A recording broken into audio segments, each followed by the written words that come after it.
Why are you watching me? For what? नमस्ते friends. तो आज के वीडियो में हम बात करेंगे भगवत गीता के एक बहुत इंपॉर्टेंट थ्योरी के बारे में, जो है कर्म या कर्मा, जो भी आप कहते हैं।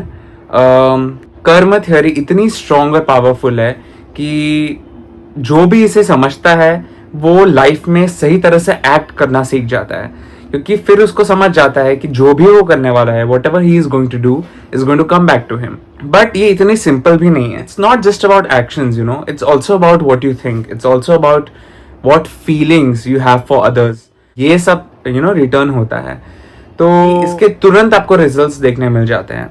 और इसके कई सारे एग्जाम्पल्स हैं जो आप रिलेट कर सकते हो।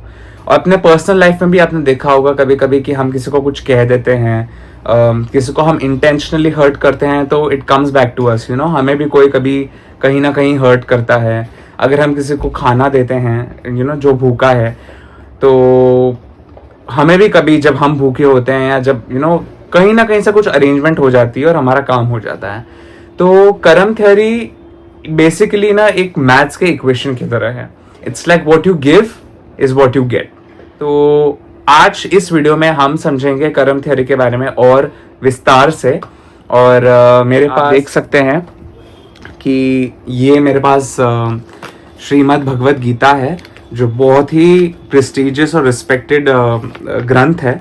तो आज इसमें से मैं आपको तीन श्लोक के बारे में बताऊंगा, जो आप कर्म से रिलेट कर सकते हैं और जो आपको सही कर्म करने का ज्ञान देंगे।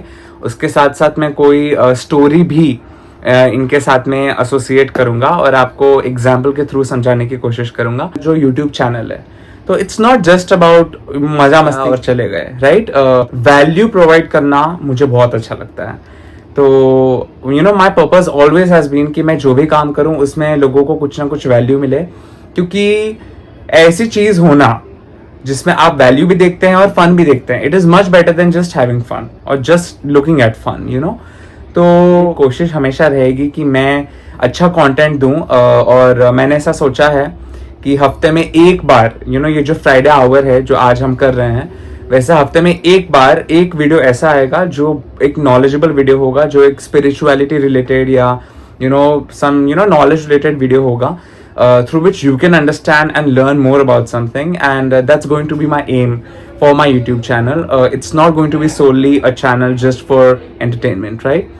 You also should take something from this. बिना किसी देरी के चलिए अब स्टार्ट करते हैं। कर्मण्येवाधिकारास्ते मा फलेषु कदाचन मा कर्म फल हेतुर्भुर्मा ते संगोस्त व कर्मणि। श्रीमद् भगवत गीता के दूसरे अध्याय का 47वां श्लोक है।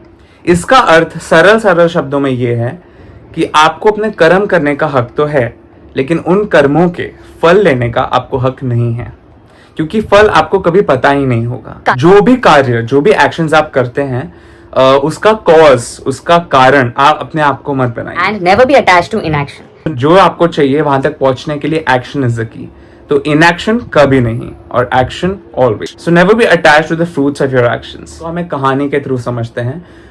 समझे एक लड़का है और वो एग्जाम्स की प्रिपरेशन करता है हमेशा, लेकिन उसके मार्क्स अच्छे नहीं आते रिजल्ट्स में, और वो हमेशा ये सोचता है कि बाकी लोग ऐसा क्या कर रहे हैं कि उनके मार्क्स इतने अच्छे और मेरे इतने अच्छे नहीं हैं। ही लाइक क्वेश्चंस हिमसेल्फ कि what is he doing wrong. तो इस चीज में वो कभी भी जो चीज उसको फोकस करनी चाहिए, which is the action, right, जो एवरीडे का एक्शन है, एवरीडे उसको सुबह उठ के पढ़ना चाहिए, वो काम तो वो करता नहीं है और वो दूसरों को देखता है। तो इस चीज से उसका टाइम ही वेस्ट नहीं होता, लेकिन उसके रिजल्ट्स भी खराब होते हैं और उसको फर्दर एम्बेरसमेंट से गो थ्रू करना पड़ता है। इसीलिए कहते हैं कि अगर इसकी जगह अगर वो एवरीडे का एफर्ट लगाता तो वो एकदम टॉपर बन जाता, राइट। अनलेस वो एक ऐसे स्टेज पे पहुंच जाए, वो एग्जाम के एक दिन पहले पढ़ के भी 85-90% मार्क्स ला सकता है, लेकिन उस तक पहुंचने के लिए प्रैक्टिस जरूरी है, प्रैक्टिस के लिए एफर्ट जरूरी है। तो effort is the key guys. And इस श्लोक से हम यही सीख सकते हैं कि कभी भी अपने फल की अपेक्षा मत कीजिए। आपके दिमाग में एक विजन होना चाहिए कि कैसे चीजें पैन आउट होनी चाहिए, and keep working towards your goal. You will not see results in a day, Rome wasn't built in a day, right. तो हर चीज को एफर्ट लगता है, एंड हर चीज को खूबसूरती से और मेहनत से करिए, तो भगवान भी आपकी सुनते हैं और आपको वो देते हैं जो आपको जिसकी आपको चाह है, लेकिन उसके लिए पहले मेहनत करनी पड़ेगी और एफर्ट डालना पड़ेगा। प्रकृते क्रियमाणानि गुणे कर्माणि सर्वेशः अहंकार विमूढ़ात्मा कर्ता हमीति मन्यते। तीसरे अध्याय का 27वां श्लोक है और ये बात करता है ईगो के बारे में। Yes guys, ego is the end of everything, ये तो हम जानते ही हैं। लेकिन ईगो से आपके लाइफ में क्या क्या डैमेज हो सकता है उसके बारे में ये श्लोक हमें बताता है। But who is blinded by ego is not going to go far. Ego is the root cause of all suffering. अगर आप में अहंकार है तो आप कहीं पे भी लैंड नहीं करेंगे। आपको चीजें मिल भी जाएंगी लेकिन वो आपसे छीन ली जाएंगी या किसी और को मिल जाएंगी, क्योंकि उसने उसकी कदर की है और मेहनत की है, और आपने मेहनत तो की लेकिन कदर नहीं की। And you took everything for granted, right? तो कैसे भगवान आपके पास कुछ रहने दे सकते हैं जब आप में इतना अहंकार, इतना द्वेष भरा है। उसके लिए बहुत ज़रूरी है कि आप ईगो से छुटकारा पाइए। Get rid of ego guys. अगर आप में भी ईगो थोड़ी बहुत भी है, to all the boys specially, तो प्लीज़ इसे हटाइए और ज़िंदगी में वही चीज़ें करनी चाहिए जिससे आपकी ग्रोथ हो, राइट? तो ईगो से तो कोई ग्रोथ होगी नहीं। ईगो से क्या आपका फायदा होगा बताइए? आप एटीट्यूड में रहेंगे अपने कि भाई मैं तो ये हूं, मैं तो तोप चीज हूं। अरे नहीं यार, कोई तोप चीज नहीं होती। में हर काम हर व्यक्ति कर सकता है, बस वो उतना एफर्ट नहीं देता। इसलिए कुछ काम कुछ लोग कर लेते हैं और उनको हम देख के हमें ऐसा लगता है कि अरे यार इतना सक्सेसफुल कैसे है। So nothing is that difficult, but आपको ईगो को अपने साथ अलाइन नहीं करना है। आपको अपना काम सद्भाव से करना है और आपको अपना काम सद्भावना से करना है। तब जाके आपको, अगर आपको जो रिजल्ट्स भी मिलेंगे उस काम के, वो सेटिस्फैक्शन देंगे। Get rid of ego as soon as possible. समझिए एक कठपुतली है। कठपुतली क्या ऐसे ही चलती है या ऐसे ही नाचती है? नहीं, स्ट्रिंग्स अटैच्ड होती है, राइट? धागे अटैच्ड होते हैं पीछे जो उसे नचाते हैं। अगर कठपुतली ये सोचने लग जाए कि मैं तो कठपुतली हूं और मेरे जैसा कोई नाच नहीं सकता, तो वो गलत है, क्योंकि कोई और है जो उसके लिए वो काम करके दे रहा है। दैट मीन्स उसको ग्रैटिट्यूड होना चाहिए, राइट? तो ग्रैटिट्यूड बहुत जरूरी है लाइफ में। Gratitude will take you far in life. एंड हमेशा वही चीजें करिए जिनसे आप ग्रो करते हैं, राइट? जिनसे आपका माइंड स्पेस अच्छा होता है, जो आपको पॉजिटिविटी देती हैं। लोगों एनसर्कल योरसेल्फ। अपने इर्द गिर्द भी उन लोगों को रखिए जो अच्छी बातें करते हैं, जो बिजनेस की बातें करते हैं, जो ग्रोथ की बात करते हैं, जिम की बात करते हैं, फिटनेस की बात करते हैं, कंटेंट की बात करते हैं, बिजनेस की बात करते हैं, जो फैमिली की बात करते हैं, जो इमोशंस की बात करते हैं। So you should have those people around you and not people who waste your time and energy, because they will not take you anywhere. सहज कर्म कौन्तेय सदोषमपि न त्यजेत सर्वारंभा ही दोषेण धूमेनाग्नि रिवावृता। महत्वपूर्ण श्लोक है और ये श्रीमद् भगवद गीता के 18वें अध्याय में आता है। इसमें श्री कृष्ण अर्जुन को समझाते हैं कि कैसे हमें अपने कार्य करते रहने चाहिए, भले ही वो कैसे भी हों, भले ही शायद उनमें लाखों कमियां हों, लेकिन हमें जो काम हमारा है हमें वो हमेशा करना चाहिए। अगर आप स्टूडेंट हैं तो आपको पढ़ना चाहिए, यह आपका कार्य है।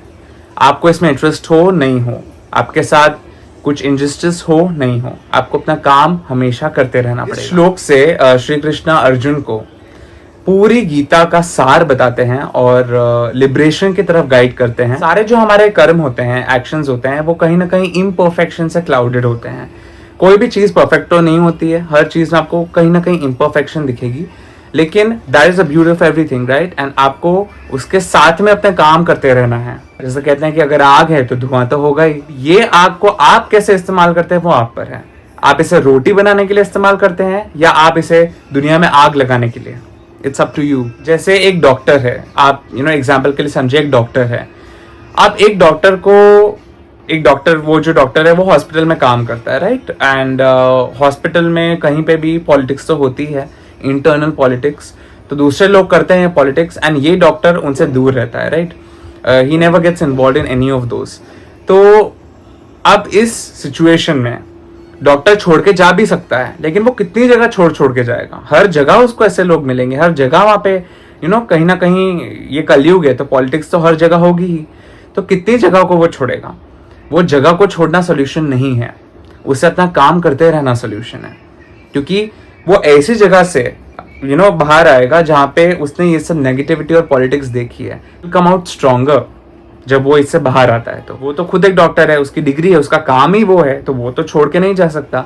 तो डिस्पाइट इंटरनल पॉलिटिक्स वो अपना काम करता रहता है और फालतू की बकवास पे ध्यान नहीं देता है, अपने काम पे फोकस रखता है और इसीलिए उसको सक्सेस मिलती है अपने लाइफ में। तो डिस्ट्रैक्शंस पे कभी ध्यान मत दीजिए, just keep doing your own thing. Sometimes God will reward you with something that even you didn't expect.